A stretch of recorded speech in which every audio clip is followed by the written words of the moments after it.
Krisdayanti memberi hadiah untuk Amora dan Kellen yang berhasil menunaikan ibadah puasa saat Ramadan.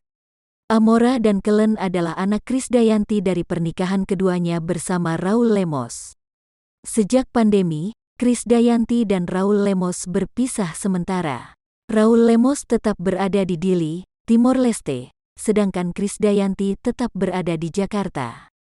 Menurut Krisdayanti, anak-anaknya itu berhasil beribadah puasa sebulan penuh ketika Ramadan.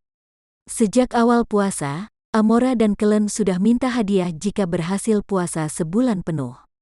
Diva pop Indonesia itu tidak mempermasalahkan jika harus memberikan hadiah untuk anak-anaknya. Dari hari pertama, puasa mereka sudah dihitung.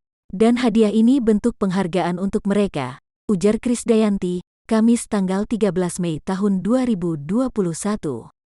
Sambil puasa, anak-anak Krisdayanti dan Raul Lemos itu juga rutin sekolah. Saya tanamkan saja nilai kesabaran pada anak-anak saat berpuasa, karena itu kuncinya, kata Krisdayanti. Krisdayanti kemudian memberikan hadiah kepada Amora berupa digital games. Kalau Kellen suka olahraga, dia aktif supaya nggak boring. Jadi dia dibelikan mainan, ucap Krisdayanti.